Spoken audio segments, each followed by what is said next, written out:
What is up, everybody? CP and SJ with you here for another week of Every Day We're Covering, where we talk the world of sports, wagering, having a good time, and madness is upon us, folks. We've got the Selection Sunday selections complete here as we record this on Sunday evening right after the selection show. And always exciting time to see where, perhaps your team is going to land if you've got one that's lucky enough to get in the big dance, and then just see where the matchups fall and what's looking like some tasty viewing for down the road here in the NCAA tournament. Always a great day, and, usually we like to think about we're going to get very close to hearing a particular song coming at us as well. So I'm going to drop that in here for you here in a second. But SJ, it's always exciting. This is fun. I think everybody gets a little kick out of, looking and starting to prognosticate and, make their selections.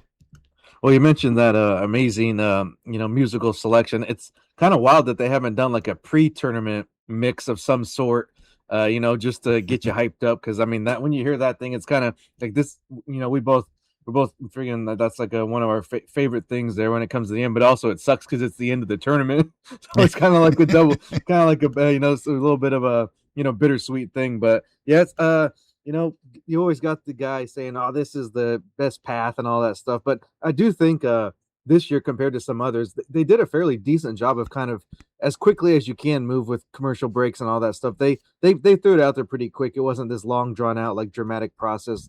Like when you see the college football playoff shows, sometimes there's like an hour to pick 12 teams, but they got it done in about 20 minutes or so with the field of 68. So for once, I will give some credit there that was kind of nice, even though the one I was most curious about was more towards the end. So that was a little bit nerve wracking. Every time I saw like a little bit of red peak on, I'm like, oh no, I'm like, no, damn Portland. We don't have to do it. But it ended up turning out okay. We'll get to that later. But yeah, that was a good job by them. They as fast as you're going to get, you're not going to get it. They're not just going to slap it up there. They got to have some dramatics. But I think it was fairly acceptable considering the circumstances. Yeah, exactly. They did a pretty good job of getting right to it, and yeah, we love to hear old Luther firing it up, getting us prepared and ready to go for the NCAA tournament. I did see some comments online of folks, kind of saying, "Oh yeah, they didn't mess around with the pleasantries. They got right to it right away. Okay, we're gonna get into the picks. Here we go." And I think part of that too is the fact that they really want to get that stuff to you, but then also in this day and age, they know that stuff's getting out there right away too on the internet. So like they kind of got to be quick about it because everybody else is starting to release it too as soon as they know. So I think that's part of it. They kind of by forcing their hand, they have to get down to brass tacks. And yeah, they did a good job. I thought they went right into it, and minimal commercial breaks between the regions, which you expect. You expect some of that. They pay money to do this, so they want people. They got eyeballs on it. They got to make a little coin while they're at it. And yeah, I thought they did an excellent job this year. That was nice to see. Yes, you can do a process of elimination in some cases if you think you're pretty solid on one team. But there is I was checking just in case. I was like, maybe there's a spoiler out there for some. You just keep looking for your team or whoever you're interested in. But like, is anybody got a lead on this? Because that's for whatever. Usually it's not by accident, but information does seem to leak out pretty easily these days. And with what's a wackadoodle on the table there, Pearl, he wanted to mouth off, so I'm sure they're cutting his TV time to a minimum there. Yeah, no kidding. And then that's also, I guess, another interesting side piece of it too, is over the years, who has and has not been involved in this process. And of course, we all miss Mr. Gumble. He did a great job. It was kind of, you associated him with that moment and that time, and he was always a very good professional about it. But for the most part, yeah, did a great job and got those names out there. And I think we're gonna, obviously we always do, but I think they did a pretty good job really overall with the bracket this year too. I don't have a whole lot to complain about. I think they did a pretty good job of spreading things out as far as some good teams in each region, not kind of making one thing heavier than another, at least by perception. We do that every year. But I think we've got some good hoops to watch, and we should have good battles in each of these regionals as we get into it. As we get started, we do like to talk about what's fueling us as well. What we're drinking here as we're enjoying the end of championship weekend and getting into the NCAA tournament. SJ, what do you got pouring this week? So I guess a little different, but not quite. So it's changed within, the 24-hour window, but it was a fairly nice day yesterday. So it was kind of warm. I was like, hang out on the outside a little bit. I want something, not just like your regular everyday beer, something a little different. So it'd been a while since I had me a good root beer. So I was like, we got the adult variety here. And I happened to be in an Aldi, which I don't frequent too often, but it was right next to the other store I was in. And I needed one more thing. I'm just going to go, but they got something there. I'm going to grab it. And they make it's called it's Blue Barrel. I don't know if that's like, I'm guessing it's kind of like their, in-house, like you see at Sam's and Costco. And I'm guessing that's what it is, because I've never even tried it. It is, I will say, it's a little bit on the sweet side, but they call it the new fashioned hard root beer is what the official name, I guess. And honestly, for get about a 6% ABV on it, so not a bad kick with your for bang for your buck there. So not bad, decent. Like I said, it's a little on the sweet side, so maybe one at a time, perhaps two, but it was just one of those moments where I'm like, I'm gonna do something different here and maybe not go the beer route for this day. And I ended up turning out okay. Like to try some new things, and sometimes you get in those ruts and you're like, I just want to do something totally different. Yeah. This was that. Yeah. Yeah. Good to be adventurous from time to time, for sure. I'll tell you what, though, I throw a little, I don't know if you're, for the coffee people out there, throw a little cold foam on top of that, and it's almost like an adult, root beer float. Oh, there you go. So, yeah, it was pretty interesting. Hell yeah. I'm going pretty traditional here. And I guess it's because of kind of victim of circumstance of, my experiences from this past week. I did get to sneak down to KC there on Thursday for the Big 12 tournament quarterfinal round. Iowa State taking on Texas Tech, and then I watched a little bit of the Arizona UCF game. And, of course, when I make a trip to Mizzou, usually there's a pit stop involved on the way back at a local convenience store to find some Yuengling. And so I picked myself up a little case of Yuengling Flight, and that's what I'm drinking right now. I want a good light beer. We're days away here in Iowa from being able just to go to the store here down the street and do this. They've already got it in the restaurants and bars. That's been a thing since kind of early February, but they said mid-March is when the retail stuff is going to be available. So I haven't seen it yet. So I figured, well, one last Missouri run. I'm going to buy this case and enjoy it. So I've got my flight ready to go here for the NCAA tournament. Had a few here watching the Big 12 tournament and other games as well over the weekend. But I'm going the traditional light beer route here tonight.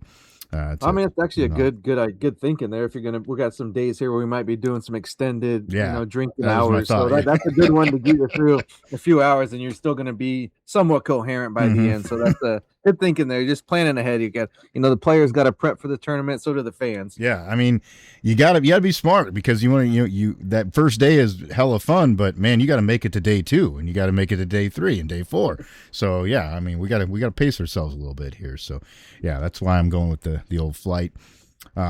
Good stuff. And I did have a Moscow Mule earlier to kind of get things kicked off and going. And interestingly enough, my wife found there was a variety of the Gosling brand of ginger beer that was like had a peach flavor to it. So I tried that out. Not too bad. A little bit, I mean, almost getting on the borderline of a little bit too sweet, too much going on there when you get the lime involved and all that. But it was good. It was a good, nice little mix up. So that got me kick-started here today as I was watching the end of those games today. We are fighting through not pleasant conditions. I mean, we're in the middle of a March blizzard here in Iowa, and I know you're getting a little bit of that yourself down there in Missouri. It held off a little bit longer than they thought it was going to here today, but once it started, it turned into crap show like we expected. You can't really see down the street. Snow's flying, wind's blowing like crazy, and hopefully this is the last of this shit we see this year. And we'll get warmed up. We are supposed to hit almost 80 degrees later next week, so there you go. That's the Midwest in spring. We all know about it if you live here. And yeah, hopefully we'll get settled in here in good weather for the tournament, the big dance. As we get rolling, let's start off here. We'll just touch on conference tournaments here before we get into the bracket itself for the NCAA tournament. Of course, we made some predictions on last show about favorites and dark horses for each of those tournaments, and really, we did pretty good overall as far as kind of pegging that out. I don't feel bad about hardly any of them. The one tourney that we maybe kind of fell a little bit short on was the old Big Ten. Because that kind of went more to Hoyle than we expected, and a little bit of a surprise, I guess, on who was going to win it for sure, with Purdue just kind of like really coming on and playing like the Purdue that started the season, or people expected them to be, I guess, here at the end of the year. And they pull off the victory today over Michigan to win the Big Ten tournament. But other than that, I mean, it was either the favorites or maybe one of the dark horses that we had mentioned to you that won those Power Four tournaments. So we'll start here. Just take a quick look at the ACC. No surprise there. Duke ends up winning the tournament, but they did get a good run from Virginia. I thought Virginia played really well in that game yesterday. Now, you have to give Duke a lot of credit, too, because they're overcoming the loss of two starters. I mean, and that's not easy for anybody. I mean, yes, when you hear a name like that or a program like that, you think, well, if anybody's got the guys that can come off the bench and just fill that role, it's probably them, which is true. But to do that at that point in the season is not a simple thing to overcome. So they played well, got it done, give them credit, and I think ultimately that's why they earned the overall number one seed. Doesn't really necessarily mean that they're probably the overall number one team, in my opinion, at this point, but that's probably why they earned it when it comes to the committee. You got to factor those injuries in big time, especially going forward. Maybe not so much because at least it was a familiar opponent. So maybe, you feel like you can strategize a little bit, but now we're maybe not in the first or even second round, but going down the line here could factor in. And yeah, you mentioned I guess the talent on the roster and how you're like, plug somebody in theory, yes, but also those guys that are playing meaningful minutes now are probably, maybe 10 to 15 tops as a seventh or eighth guy off the bench, so that's a little bit different there. And when you got a, conference title on the line on top of everything, so it's a little bit of a pressure-packed situation.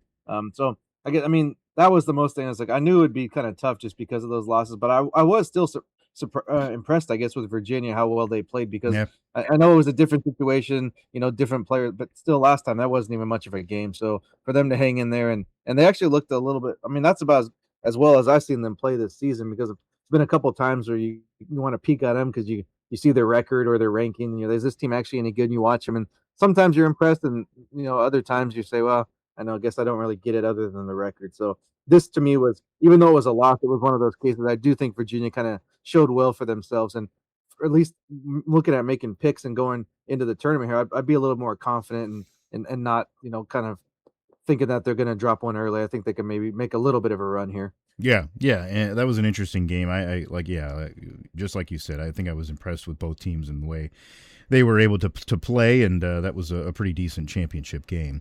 The SEC, we got a little bit of a surprise along the way, and not to us. I think we've been sounding the sirens here last couple of weeks of warning about being so confident in Florida, and it even got to the point, SJ, where I was watching the semifinal round the quarterfinal round.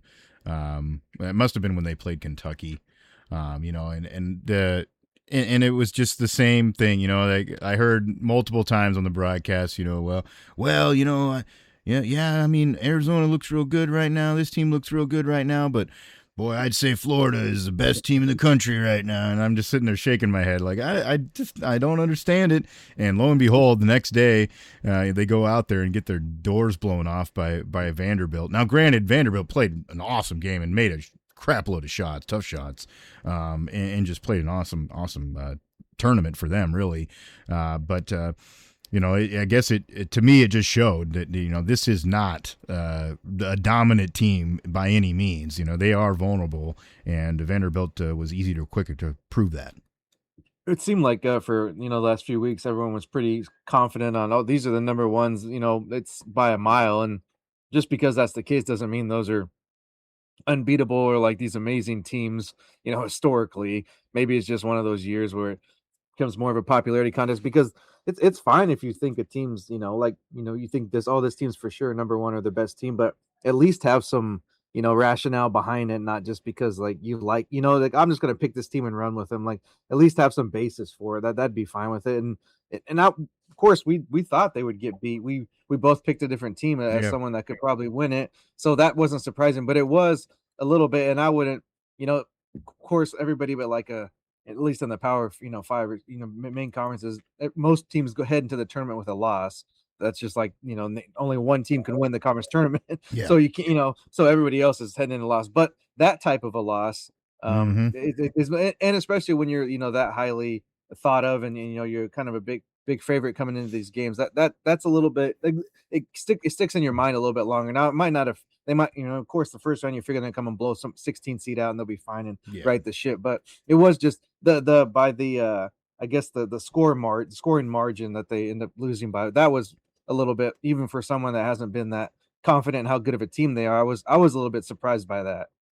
Well, and especially when it's not one of the teams that we've been concerned about as far as like an injury situation or those types of things. I mean, there's plenty of those others, like Michigan, Duke, that we've been talking about in that regard. So I think that's what's even a little bit more worrisome about it. But yeah, I mean, I don't know. I don't know if it was partial mindset or just the fact that Vanderbilt played one hell of a game. I'm sure that's a combination, a little bit of both, but is concerning if you're a Florida fan for sure heading into the big dance. Now, ultimately, Vandy didn't win the whole thing because Arkansas went out and beat them today to win the title, and that was your dark horse, SJ, to win the deal. I had Vanderbilt, so I guess we both feel good about those teams being there. But in Arkansas, I think, too, and I've thought all season long, if they play well, they are a dangerous team, and they have some young talent. I mean, Acuff's a really good player. They've got some skill inside, too, that can really get going. So they're also going to be a team, I think, that can give some teams some fits when we come into this big dance. The other teams, moving on into the other tournaments, we'll go to the Big 12. And certainly really, really good turn. I mean, I thought it was going to be a hell of a tournament. It turned into an absolute, kind of all-timer, really, for the most part. Maybe the lower rounds weren't as exciting as we wanted them to be. The quarterfinal session that I watched didn't turn out to be all that close by the time it was all said and done. Iowa State pulled away from Texas Tech in the second half, and Arizona kind of laid the hurting on UCF for most of that game. UCF had a couple little runs to get a little closer, but it was never in threat for the Cats. And then, down at the bottom side of the bracket, you had Kansas, who, got by the first round. They kind of had it, really was kind of tough there for them against TCU, but then they end up getting blown out by Houston, who also blow out, their opponent there in the quarters. So, but once we got to the semis, boy, yeah, it was good stuff. Obviously, that Iowa State Arizona game in the semifinals.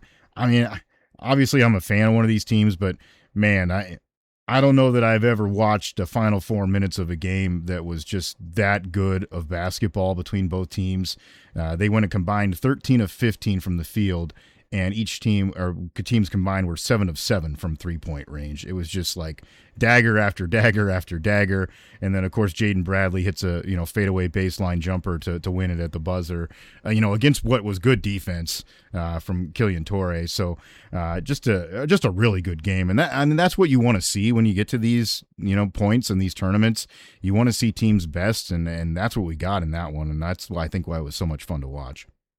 I mean, it's probably a different situation when you're watching, with caring who wins, but I'm watching it and they're just, trying to chuck. They're decent shots, like they're bad shots, but they're chucking 3 at 3. I'm like, what are you doing? Yeah, they just keep like, they're good shots and going in, but it was just like wow, because it was a close game, but the pace was pretty, up and down. Yeah. But that's what was kind of surprising there is the fact that usually but I mean, if that's the way you play and that's how you want to get your offense, do what you do best. So it's not like it's a knock thing. It's just surprising. I'm like, man, they're freaking chucking these things up like freaking crazy. And then of course, you get a little sliver of, opening for a couple of those guys, and that's going to go in the hoop. But man, that's like one of those freaking games. I was wondering, like, did Arizona kind of leave it all on the court that night? Because even in winning those games, sometimes it's like an emotional. You're spent after that, and Mm-hmm. they came back and kind of not quite as the intensity. I mean, intensity was there, but I mean the back and forth, and it wasn't as like dramatic at the finish,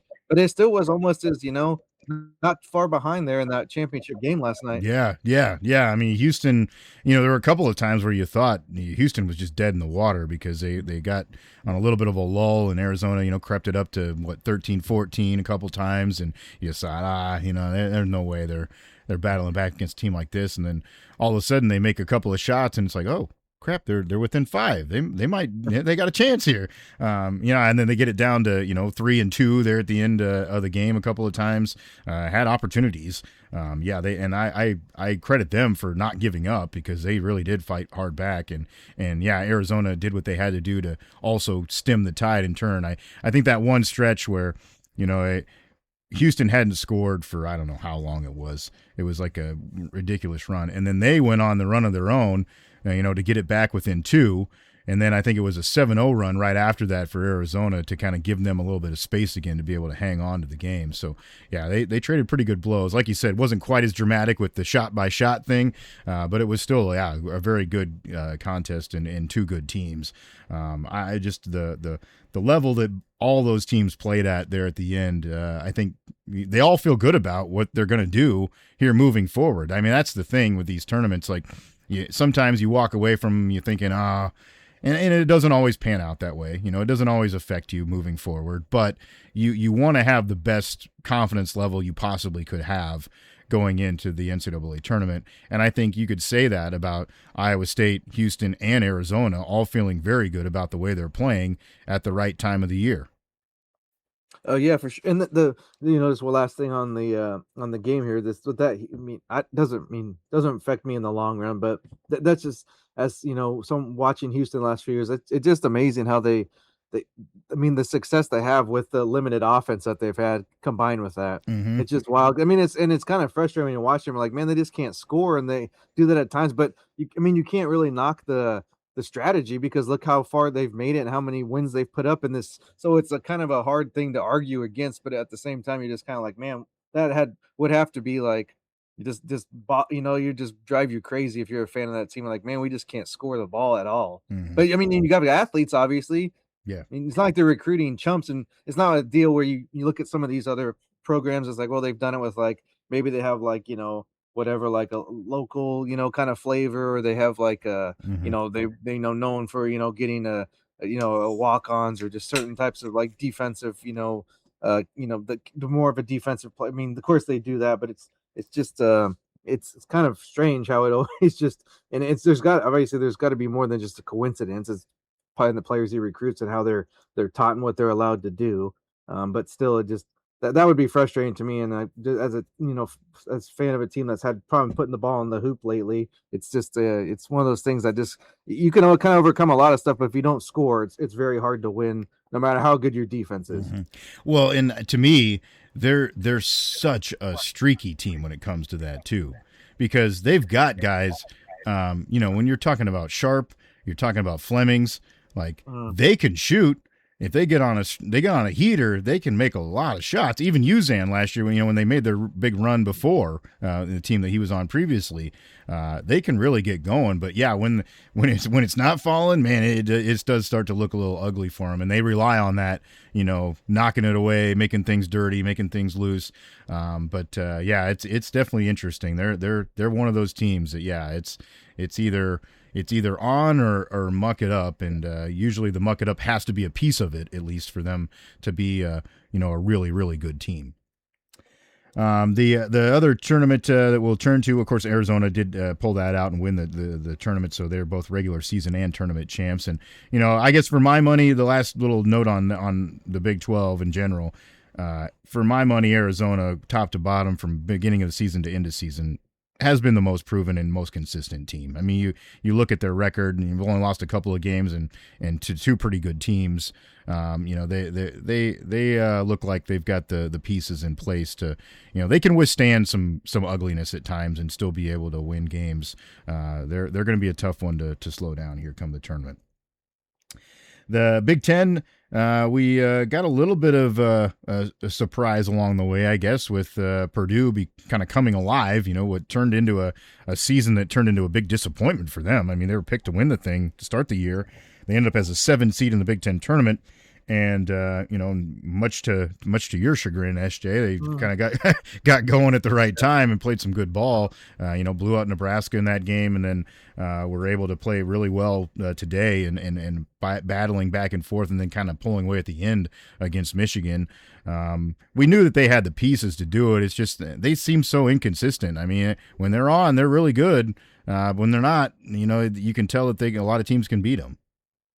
Heading into the tournament, I honestly thought, and said that on last week's pod, that bottom little quadrant there with and we mentioned 3 teams specifically. I thought, and Purdue was kind of in that group, but that was the least likely I thought could make the run out of those 4 teams, and they end up doing it. So we did kind of think Michigan would, but Michigan did reach. I thought Illinois might knock them off. So Michigan played a lot better than I thought they were going to in the tournament. But I did think somebody from that, kind of I guess off the radar was going to make a run. I just didn't think it was them. I was favoring Michigan State or Nebraska, and even I could have saw UCLA. Just they had been playing so well lately, and they did. I mean, that game against Purdue was actually fairly decent. It was a close, hard-fought game there, so it's not like they were far off either. But yeah, it's kind of it's strange how you talk about inconsistency with Houston offensively, but just as the whole team, how well Purdue. I mean, at times how good they look, and then other times it's like they just. But today was one of the few games where they kind of, to me at least, from start to finish, they kind of almost played about as complete game as they have in the big games this season. They didn't have that big 20-point lead and have to just hold on for dear life. I mean, they built leads and stuff, but they kept scoring. They were consistent. They didn't have the kind of want to call it like I guess freaking uncharacteristic plays or do something out of sorts to kind of give the other team momentum. Nothing like that. So, and man, when he wants to, if that freaking Clough dude gets going, I mean, which just with his size, and he actually has pretty decent skill. If he kind of puts it, if he's going all out, he's a hard. And you consider that Michigan has the size to match up with him. They have more size, and he was just getting every rebound he wanted, getting putbacks, layups, drawing fouls. That was I know. The couple of times that Nebraska's faced him, he was kind of the X factor, and it was nice to see. At least I didn't care if they won or not, but to see another team have issues with him. So it's not just us. Yeah, screw this guy. Yeah. I don't disagree. And I guess what you alluded to is what's so perplexing about them as a team, and especially trying to predict them going forward, is it's either been get blown out or blow somebody out, and then you said, maybe hang on because you had a huge lead and just kind of let it dwindle away. I mean, you look at the season schedule, they beat Texas Tech by 30 points at one point early in the year. Then Iowa State comes in and blows them out on their home floor. That was an 81-58 game. And then they turn around, they beat Auburn by 28 just almost like a couple weeks later. And then their losses later in the year, they did lose one close one, so to speak, there to UCLA. I guess the Illinois game wasn't too bad, but then dropped kind of an unexplainable one to Indiana, and then I guess it got a little bit more consistent there down the stretch. But 11-point loss the previous time to Michigan back on the 17th of February. Just kind of a wild, I don't know. They're very up and down. That you can. Anytime, I guess, a team, you can either say that they are very likely to either go on a 20-0 run themselves or have someone go on a 20-0 run on them. That makes it pretty hard to say what they're going to do moving forward. Well, and even with a couple of the games that they ended up winning, they almost blow big leads or, do that type of thing and just kind of, I guess, lucked into the win or whatever. But I know we'll get to more of the tournament talk later. But for whatever issues they had, they got a pretty favorable draw. Earned did though. Earned winning the whole conference tournament, but it's not looking too bad for them going forward. I'm still always kind of they they've just been a team that's like Purdue and Pitt. It's like those two teams always just like no matter what their draw, it's like you got to tread lightly. It's just they have a history of coming Yeah. up short. Yeah, that's true. Yeah, that's definitely a history for them in the Big Dance. So that was the one we were maybe a little bit more off on. I think you were kind of leaning more towards that Michigan State side of things. I was leaning more towards Illinois being the team that could do something there. I will give a little bit of shout out and credit to Wisconsin. I mean, they had a nice little run there too. They knocked off Illinois in overtime, damn near beat Michigan. I mean, it was a 3-point game. They've certainly have come on at the right time. I mean, they had their struggles earlier in the year. I mean, they were one of those teams early in the season. You're like, man, how does Wisconsin suck this bad at basketball? They're not used to that, but they got better, and they're playing their best at the right time. So yeah, they could be a little tricky team also here in this big field. It seems to me like it would benefit them more so than not when it's a high scoring game because they're not going to stop anybody. So they need to, just let it ride and start chucking from three. Cause that was when they made that run there and kind of made things interesting in Michigan. And you look at the scores whenever they've beaten somebody, it's usually in the 90s or close to it. Yeah. They're definitely an offensive forward style of team.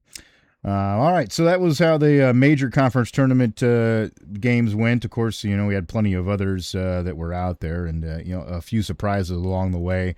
UConn getting absolutely boat raced by St. John's was a little bit of a shocker. Or is it 2025 again? Like I was just like, what the heck's going on? That was the St. John's. I mean, part of it was how UConn played too, but also St. John's looked like a different team than we've seen all season. Yeah. It's they're a little bit of an intriguing one too. Did you catch Patino chugging a beer, or he wasn't chugging, he was just drinking a beer during his presser last night? I didn't see that. had a cold one right there in the Stadium Cup. I thought that was a man of the people. I did appreciate that. Well, at least it was at the press conference and not in the tavern, trying to get the bartender's number or anything. But after they left the facility, who knows what happened? But at least everything was on the up and up. Yeah. I mean, honestly, there's a lot of these guys, that you could have personal problems with as far as some of their history and how they've conducted themselves in life for sure. But the accomplishments basketball coaching wise are just like pretty crazy. What he's done with multiple teams to get them to the tournament is pretty wild. And even a guy that I despise, and think he's an idiot. Fran McCaffrey's back in the NCAA tournament. Went over, left Iowa. Got run out of Iowa. He goes back to his alma mater at Penn, and they win a wild game in their conference championship game to get in. So you just never know sometimes with some of these guys.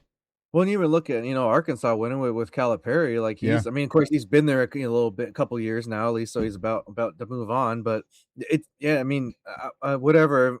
Outside things aside, aside, whatever. As far as their coaching accomplishments, it's still a pretty impressive deal. Yeah, it's kind of crazy, but the different teams to be able to do that. So let's dive into this tournament. We've got the brackets out here, and we'll kind of go region by region here, and just take a look at obviously some of the top seeds, and then maybe give some of our early thoughts on who could be a potential team to make it out of there. We won't make any hard and fast, predictions here yet, but kind of get what looks good to us here early, just like all the prognostication shows love to do. We'll start with that East Regional, is where they started, of course, announcing and Duke the overall number 1 seed there in that region, as they'll be playing there just down the road in Greenville, and the rest of that bracket, the top 4 seeds would be UConn at the 2. And then you've got the 3 as Michigan State and the 4 as Kansas. Now, I guess when I look at around all of the brackets and look at those types of seeds, I really don't think that the committee did Duke a whole hell of a lot of favors as far as the teams that they are going to match up against. And especially like we just talked about, this is a Duke team trying to overcome a lot with a couple of guys down. So they've got a pretty tough run here. I mean, even the second round to me, like, TCU is a pretty decent team. Even Ohio State's been playing better later. So whoever comes out of that 8-9 game could give them a bit of a fit in that second round. And then, of course, we know that Kansas has the talent to be explosive and win games if they piece it together. And then, of course, Michigan State, always a traditional, run team come the big dance. So it is, I think, a little bit of a tough region. Well, and then even we just talked about him. St. John's is the 5. Yeah. Oh, Yeah. I mean, you got. I mean, just we'll get to we'll go too much, but you look down the favors that Florida has a much better path. We'll get to that part of the bracket here in a Mm-hmm. second, but yeah, it's kind of this number one overall seed thing always kind of is interesting to me because, I mean, I guess you got to be called that, but it's not. It doesn't always seem to be like It doesn't you always play really out that way. played favors or whatever. Yeah, but I mean that's I guess if you're the best, it shouldn't matter who you're playing. So sometimes I kind of feel that way about other seeds too. It's like, well, this is a better path. It's like, well, if you don't think you can beat this team, you're probably not going to win it all Yeah, anyways. that's true. But just as looking at the bracket, it is tough there, and there's some interesting things, and I could even see, of course, there's always going to be one or two, but there's some upset potential, pretty decent in this region here. Yeah. Yeah, I don't disagree with you.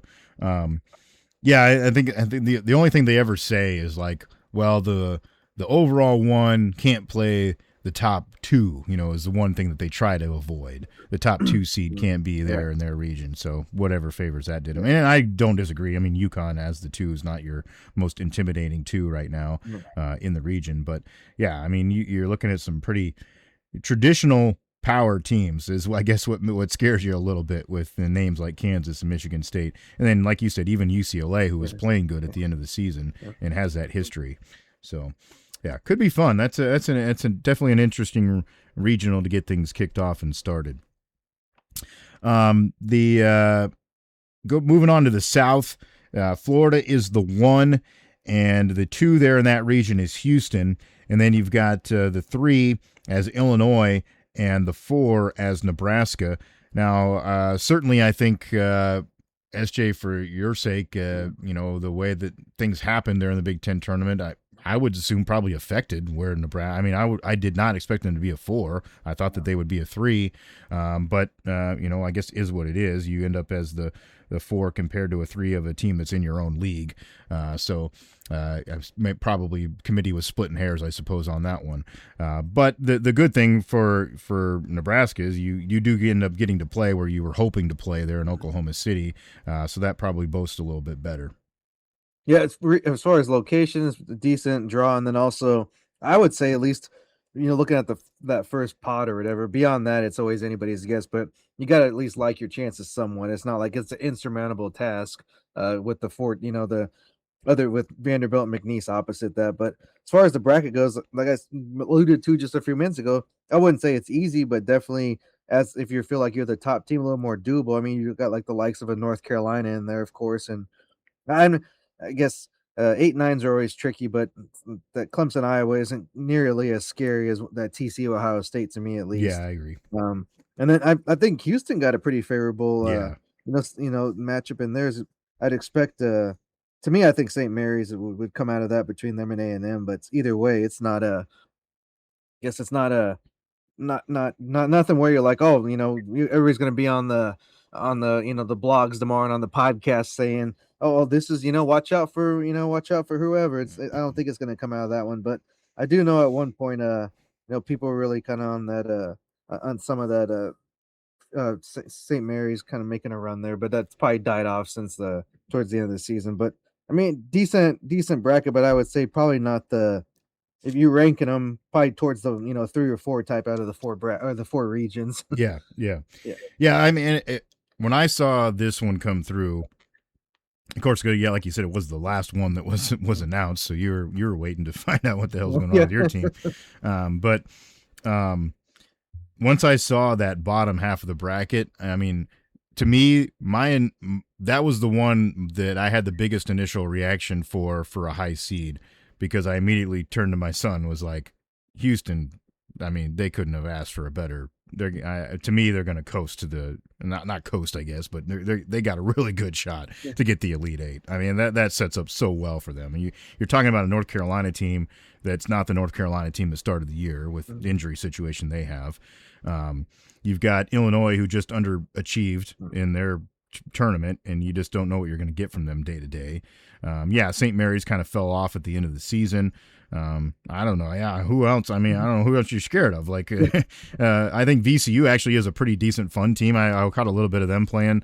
I would not be surprised they knock off North Carolina, but Yeah, I mean, Houston, the talent they have, I just don't see them having a problem getting out of the bottom half of that bracket. And then, yeah, whoever they end up getting against there, whether it be like a Nebraska or a Florida, that could end up being a fun game once you get to that point. But I think Houston's got a really good shot. And I think they have a really good shot of getting out of that regional. If I had to pick it right now, I'm taking Houston to get to the Final Four because I think that sets up really well for them. Yeah, I mean, I'm definitely trying not to be biased here, but I'd definitely be going anywhere from 2, 3, 4, one of those. I just haven't been sold on Florida all season. They could prove it wrong, and they can do it. They have the ability and the talent. It's just a matter of showing it. I can't be confident being like feeling like I'm kind of with you. I'd much rather be like I'll take Houston, take my odds with Houston making it out of there over Florida if you had to pick one or the other. Yeah. I was a little bit surprised too by the initial reaction that I saw. Well, I guess I shouldn't have been, but on the the initial TV deal with some of them guys, talking heads picking their Final Four, that they were so of course quick to put Florida there again, which I don't understand it, and I did see one that they put Houston in there, so but I really would lean that way. You move on over to the other side of the bracket and go to the West Regional. This will be the regional final that will be played out in San Jose. Arizona is a really good team, and I think they've got a pretty decent setup here. I mean, they're the one. The two in that region is Purdue, who, like we just talked about, which Purdue are you going to get? It could be a tough situation, could not be on the right day. Gonzaga at the 3, also I think very unpredictable. Mm-hmm. And then Arkansas at the 4 is a little bit scary, just the way that they're playing right now. I think they finally hit their stride. They've got some good young talent. I think that what makes it the most interesting, I guess, about that region is you got teams that seem to be playing as good as they can at the end of the year, and there's a lot of them that I could go down the list with.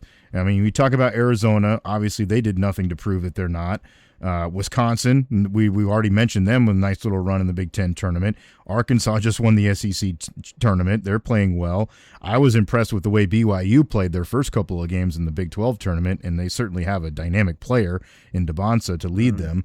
And then you've got Purdue, who, seemed to hit their stride at the right time. So you got a lot of hot teams in that region that could make it a lot of fun.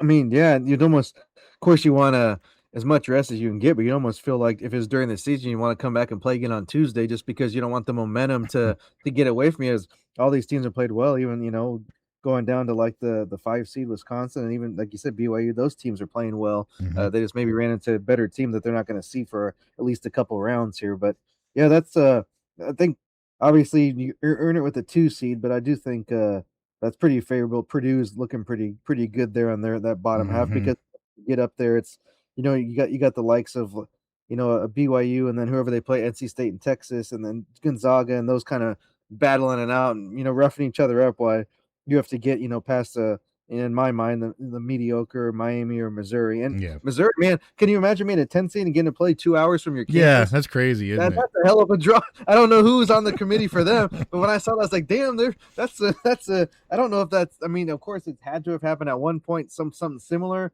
but I can't remember many times where a 10 seed gets that favorable of a location. That's got to be nice. Yeah. As soon as I saw that, I turned to my son and I was like, Missouri playing in St. Louis? No way. And it's like, of course, and that's where Iowa State's playing. I was like, those tickets are going to be insane. Those people are going to come from Columbia, no problem.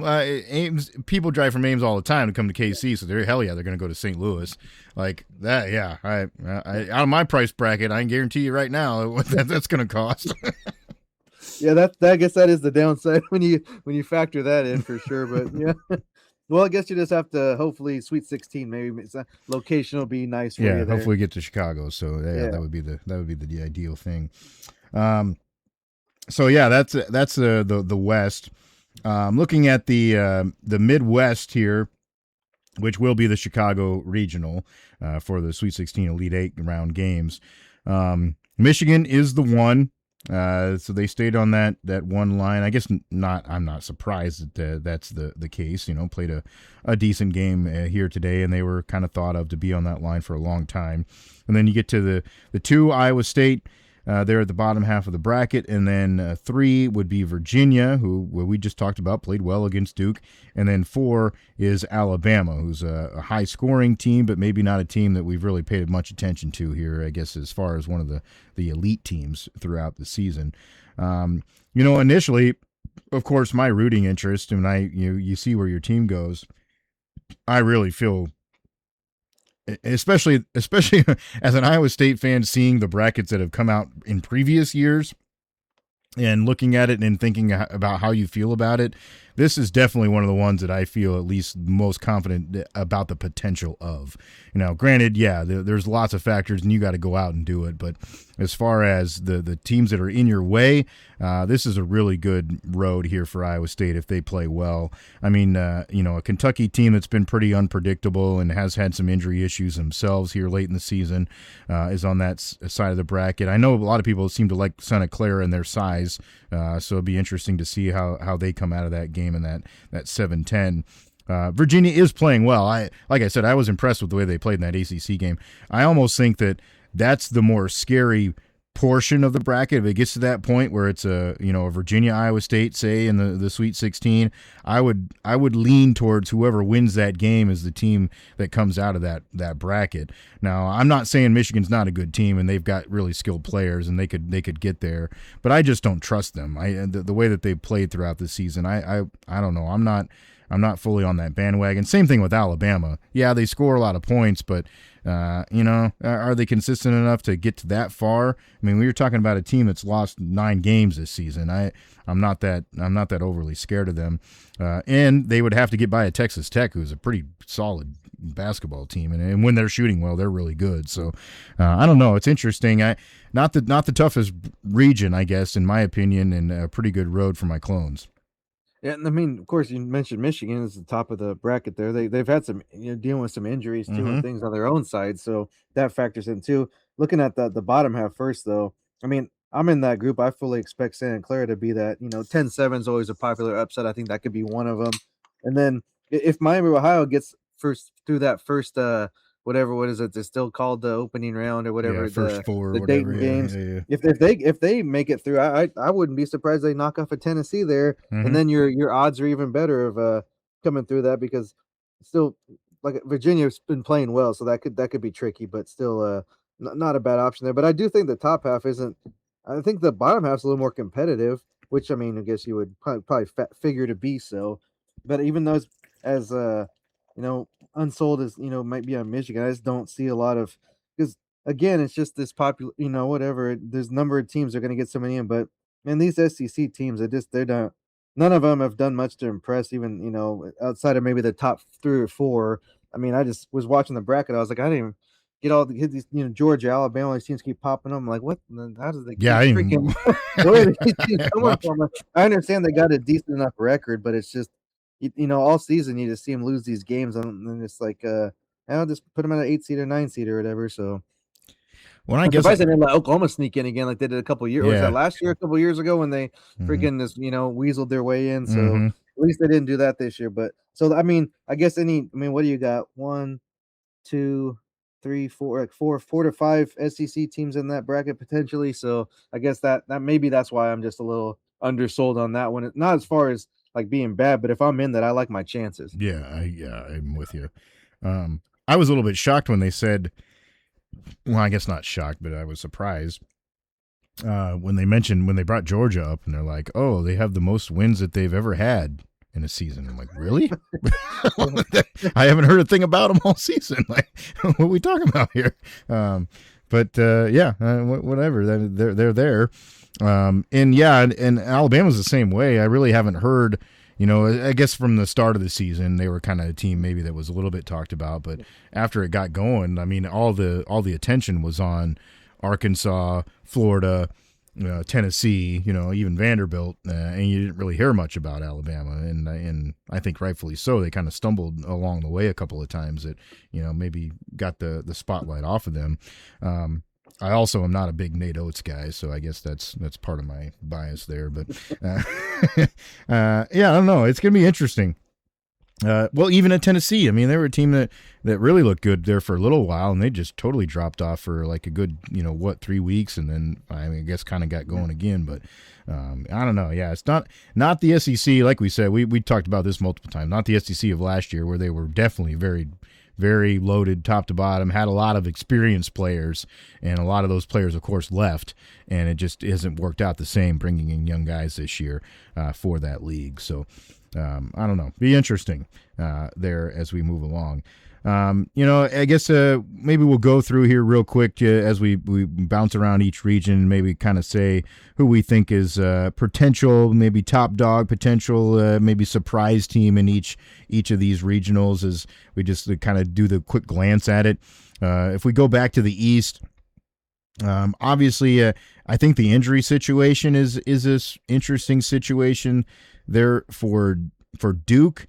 I don't know. That one's really tough in my opinion, as far as like who I think is like the favorite to come out of there, because every team was a little bit disappointing, honestly, at the end of the season. So I guess I still think that when you've got the talent at the top of the lineup with the Boozer guys that the Duke does, I'm tending to still think that they sneak their way at least along, no less than the Elite Eight. I kind of think that's where they get. Now, the one team that could upset that apple cart, I think, if they put shit together, is Kansas. They've got a good roster. It's just they're very, I don't know, they're very weird as far as their kind of mentality goes. I don't know that their morale has been real good this year because of the whole Darren Peterson situation. I mean, they've shaken that off like it's no big deal, and he kind of just laughs it off. But I don't know that that's been totally good for them. But I also do think that if any coach is willing to kind of right the ship, it's Bill Self. He was. I appreciated it after that round, that semifinal round. He was pretty honest. He was like, well, there were 3 teams in this tournament that played like that they wanted to win it and prove that they could be a good team at the end of the season, and we weren't one of them. So he was kind of very honest with his team. I mean, maybe that motivates them. But I guess as far as a dark horse coming out of there, I don't know. I think Kansas. I guess I would. Well, damn, that St. John's team too. The way they're playing right now, that's interesting.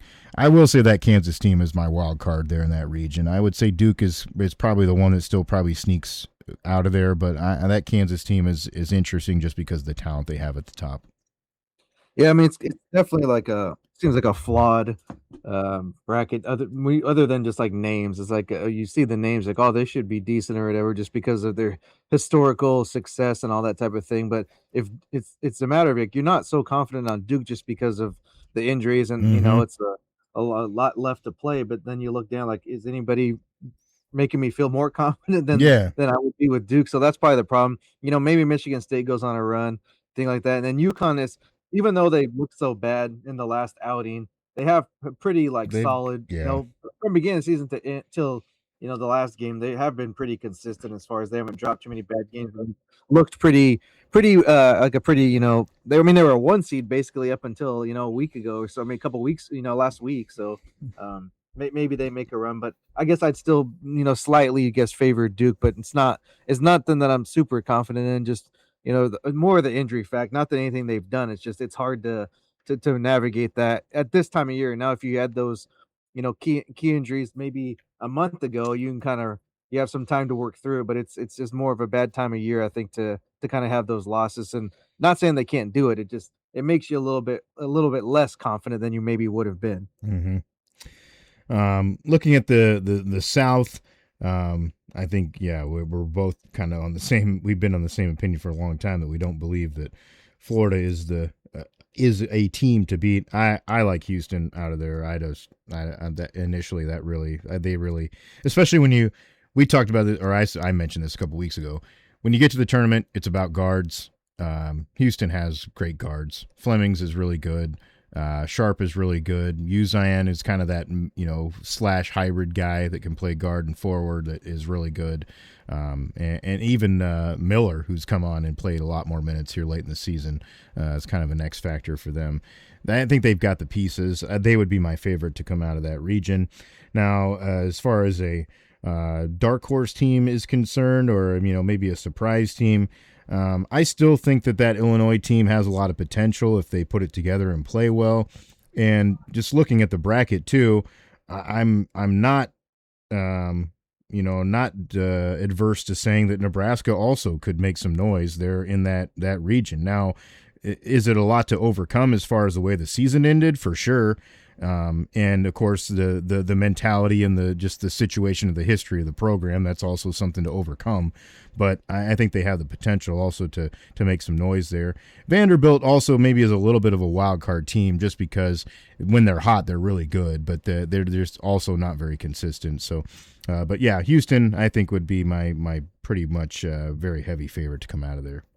Yeah, I'd probably be with you mostly on that. Honestly, the only I guess difference I would see is if somehow Vanderbilt or someone gets knocked off early, and maybe there's a couple upsets there, then means a clearer path for Florida. But Mm-hmm. I mean, same deal. Illinois just they have a lot of firepower, and they've put up decent amount of obviously wins this season. It's just lately they haven't been able to kind of put it all together. So this could be one of those regions where it's by the second round you're like, oh, I'm not even checking my picks on that one anymore because it's all red ink and you just crossed everything out. Cause you could see this one going any amount of Yeah. ways here just because there's a lot of uncertainty with this one.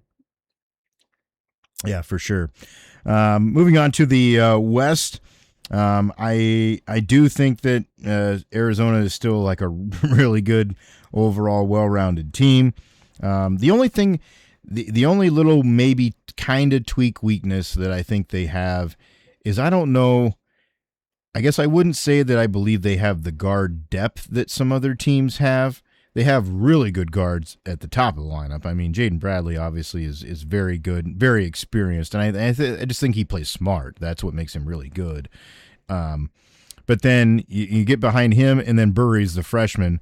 But outside of those two, it's like, if one of them were to get in like huge foul trouble, then I think that they could be in a problem situation at some point during this tournament.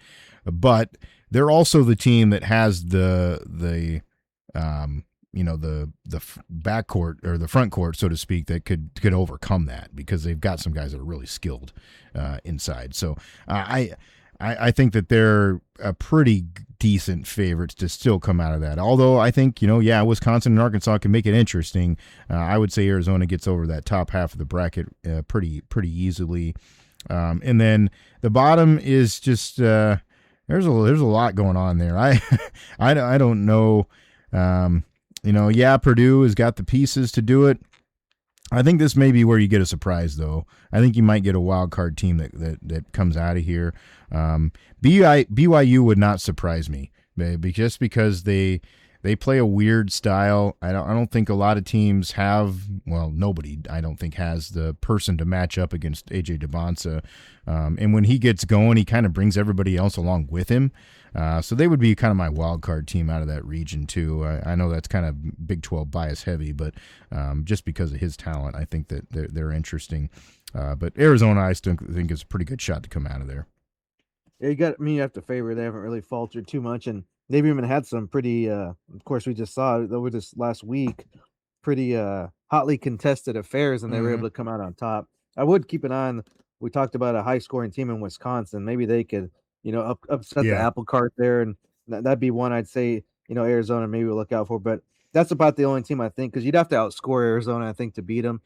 You're not gonna slow it down or anything like that. So that would be a team I think can maybe do it, and then maybe you get a familiar opponent, BYU, or if Wisconsin ends up knocking off in Arizona or something, if they fall short, then maybe you favor like a Purdue to get out of that bottom half. But Arizona, I think this is probably to me the most clear cut region just because of how consistent they've been and how they've won in more than just one way. It's not just blowing somebody out or scoring a lot of points. They've won low scoring affairs, defensive battles, buzzer beaters, like everything. So you can't really overlook that. Yep, for sure. And then you go to the Midwest, Michigan as the one there. I don't know. This is an interesting region. I think you're probably going to get a little bit of wacky stuff going on here just because of how maybe inconsistent some of these teams have been and unpredictable, I guess, these teams have been throughout the year. I mean, I'm not going to say even even the team that I root for in Iowa State, they've had some moments this year. It's like, well, what the hell happened in that game?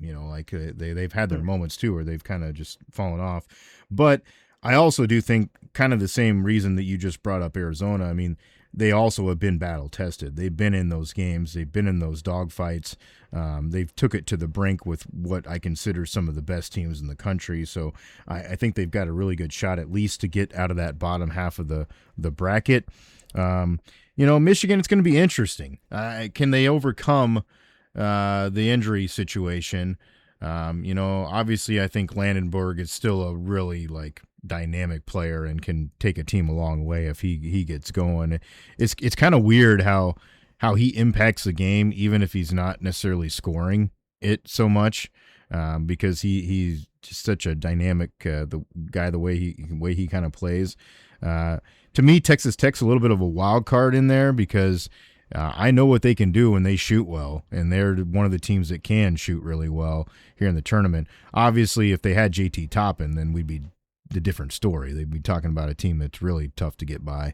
But that's what holds them back a little bit is the fact that they can't always compete on the boards and in that type of situation. So that's what makes it a little weird.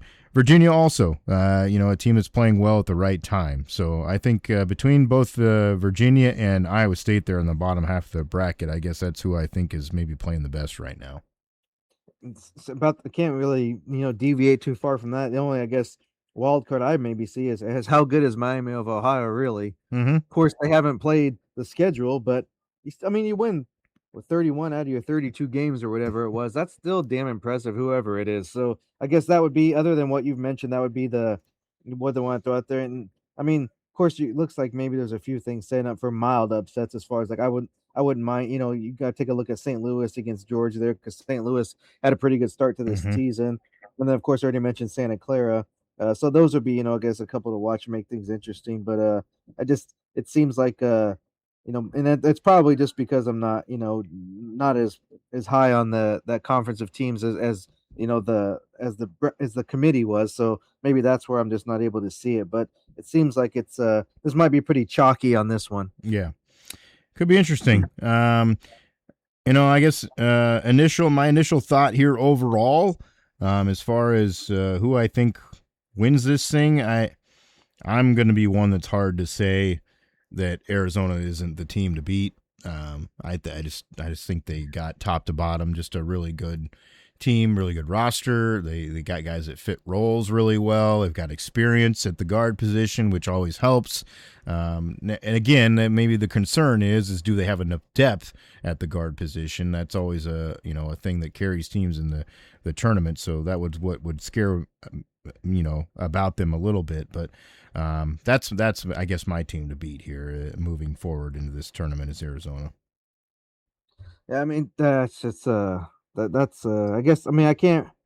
I would have said Michigan before. Lately, I know they still played well and when they're bad. It's just I don't know if sometimes you do gotta lean on a little level of experience, and it's a different roster. I haven't been there, so yeah, it's I'd have a hard time putting anybody outside of that on the with any level of confidence to win the whole thing at this point. I do think maybe, and to me that lends itself to more of even a bit of a surprise, maybe a 2-seed or even a 3-seed making a run this year. Yeah, something a little different. It seemed like I mentioned before, everyone was so confident these are the 4 best teams. I think there's going to be a lot of maybe unexpected outcomes here, even more so than usual, especially when it comes to down the road. Of course, first couple of rounds that's always a given, but I think this might be a year where you see, like I said, 2, 3, who knows, a 4-seed, somebody kind of gets hot and does something crazy that's unexpected, because whenever it's there's no way these teams can't win, and then they usually don't. Yeah. Yeah.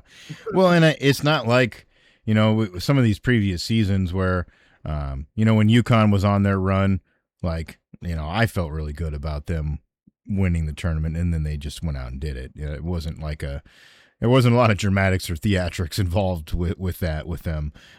This is very different, I think. There's not that clear-cut dominant team this year. You've got, I guess it'd be interesting to go back and I obviously haven't done this, but go back and look at that, like, AP top 5 throughout the season and how different it has looked at different points in the season, because we've talked about so many different teams. When you talk about, Duke, Arizona, Florida, all the 1 seeds, obviously, Michigan in there too. And then you even talk about a Gonzaga that was very highly thought of at the beginning of the season, and they still could be, a wild card team that makes some noise here. UConn at times, even I believe, was at number 1 in the country, so you can't doubt them out. Houston, along the same lines. There's a lot of teams that have been kind of in that mix, and you don't see that domination from one squad that's been consistent enough throughout the year. Arizona's the closest to that, but still, they've even had their moments where, either they've really had to fight through to win games, or they've dropped one that was kind of unexpected. Especially that Tech game was one that kind of stood out for them this year. And of course, they did lose at Kansas, but I mean, that's a place that's difficult for anybody to win at. So I don't fault them for that. But the way they lost does kind of turn an eyebrow a little bit, but I don't know. It's going to be interesting. I do think that, kind of like last year where we had the SEC that looked so good coming into the tournament, or at least was perceived that way, and then they kind of played it out that way. I don't know. I have a little bit of a feeling that the Big 12 is kind of that league this year too, just because of the competition that's been going on, and I think that there's some good experience at the top of a lot of those teams to lead them that way. But you never know until it all plays out. But that's, I guess, kind of where I'm leaning here this season. We'll see how it goes.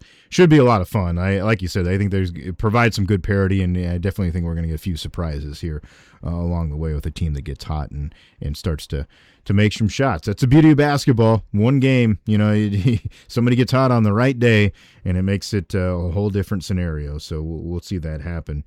As we wind down here, of course, we do want to give you a heads up that you'll have an opportunity to compete and I guess predict some things with us along the way. We will, of course, have an opportunity to join a bracket pool once again here for you this year, so I'll get that fired up. I've always had one going with a lot of folks anyways, and we've done it, I guess, throughout our quote-unquote careers, SJ, through doing radio shows in one way or another, or podcasts and whatever platform it may be. But we'll have that available for you, so be on the lookout. We'll share that on our social accounts, at SJMBets, at Cherokee CP. Those are our Twitter accounts, and that's where we'll share that information for you, so you can get in both the pool there. And then we also are going to, by popular demand or by thirst demand, we're going to bring back Parched Madness again here this season. We're going to throw a little different twist to it this year, though, and I think this is going to be fun. Last year was fun too. Don't get me wrong, but I think we both had a clear cut knowledge of what beverage might win that last year, and it turned out to be the case. Whereas this year, we're going to have some closer battles. So last year we did Parched Madness, and we kind of had all of the different beverages for you. So we kind of broke it up into different regions, whether it be, beer, mixed drinks, whiskey, kind of getting into categories for you. Now, this year we're going to stick specifically to beer, and we're not just going to do styles. We're going to go straight up to a brand and a particular beer from that brand. So we're going to have some matchups battling it out. Kind of hard when you get to that point, though, where you got to pick seeds.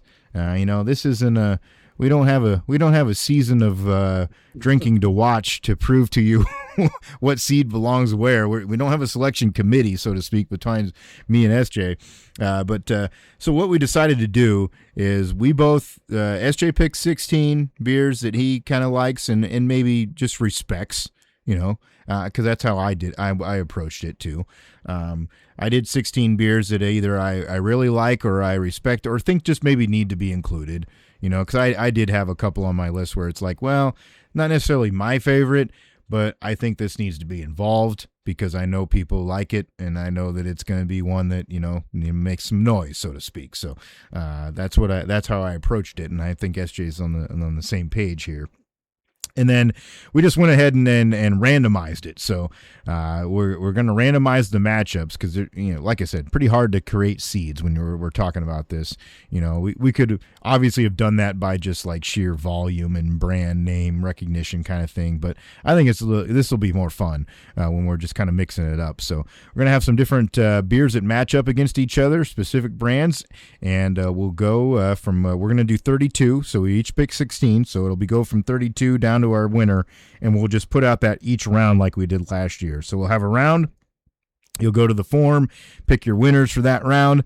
Once those winners are determined, we'll create the next round for you to go vote once again until we get our ultimate Parched Madness champion here from Everyday We're Covering. So it should be a lot of fun. Hope you get involved with that and enjoy it as well. Again, the link will come out to you through those social channels. Make sure you're locked in with us. I know some of you know us well enough, too, that you're following us on Facebook or other locations, so we'll have that stuff there for you, too, to find. Should be a good time. I'm looking forward to seeing how this one plays out, SJ. I think we could get some pretty good battles between some of these beers that we picked out.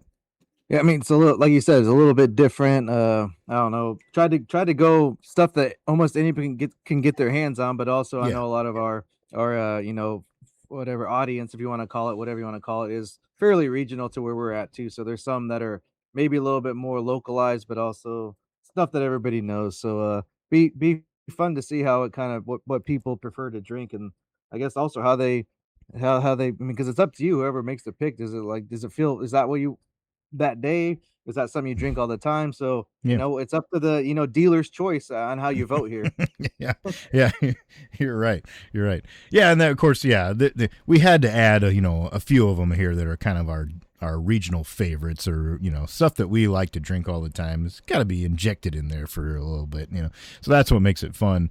And I think what we've created with this too is we've got a lot of potential for some different things here that we can toy with down the road too, because we even thought about, and SJ brought up that it's kind of interesting when we both sent our list of 16 to each other.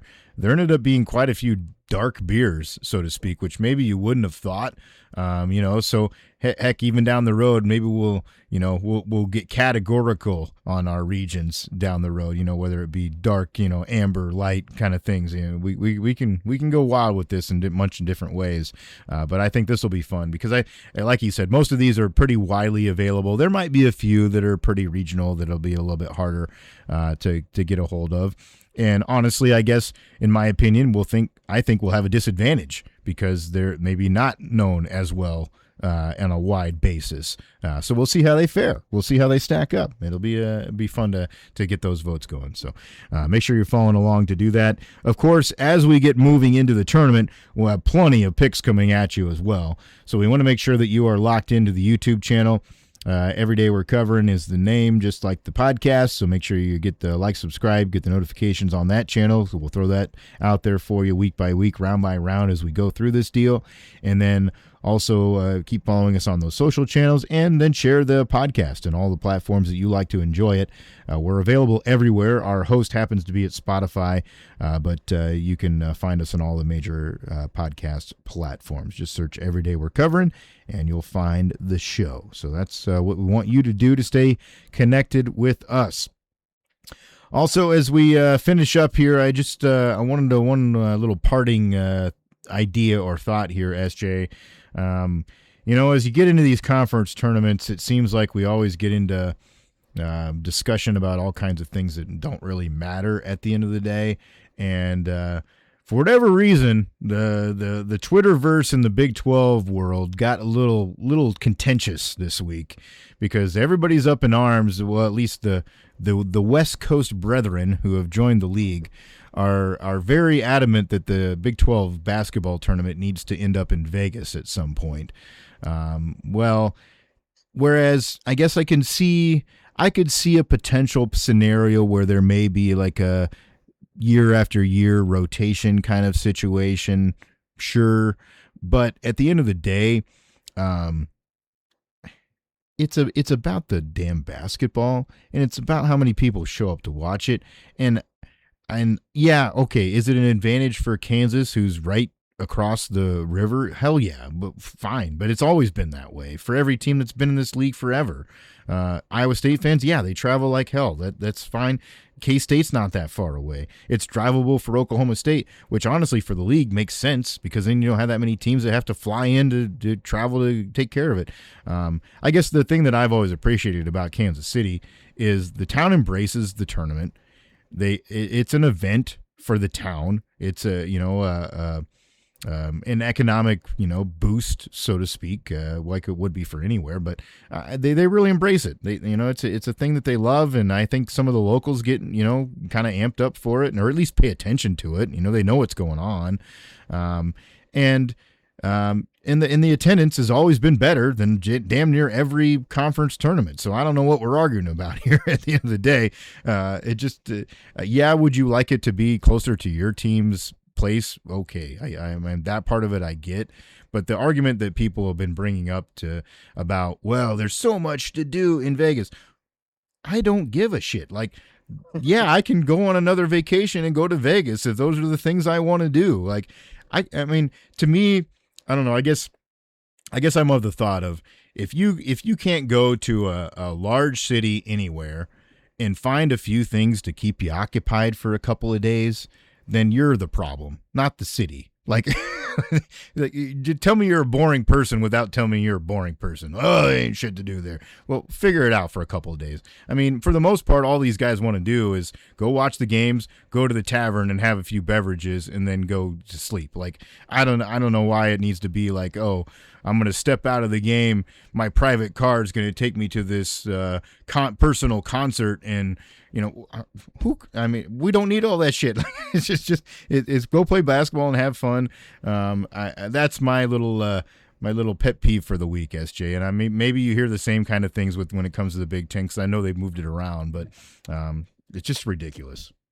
Yeah, it seems like for at least the Big Ten, most are pretty settled on Chicago, which I just wouldn't go there because of the fact that, I mean, they had a hell of a blizzard, freaking, so I just never plan on doing it because of that fact. But I mean, I would be fine with it. I wouldn't care if it was in Indianapolis or, I mean, as long as it's a big, I think you just need to treat it like a big event. That's the main thing. Yeah. I mean, every game's not going to be full when you have, games on Tuesday at 11 a.m. It's just, I mean, there's others, but I mean, I was, around town a little bit. I saw some group, and this was the day after the buzzer beater loss. Was the Iowa State fans were up at a Top Golf type place. I saw them. They had a whole crew there drinking Busch Lights and swinging the club. So it's not like you can find something to do that's free. And I was like, I'm surprised they didn't head out of town. They probably just figured might as well hang out. They might have had a hotel room for the whole weekend. Yeah, and figured might as well stuff to do in Kansas City. Might as well go, get some beers and hang out, whatever. Like, I mean, I don't know that even like would I don't know why it benefit. We kind of talked about last time and joked about. It's like this is like BYU and Utah and all them want to be in freaking Vegas. Doesn't seem like a good mix there.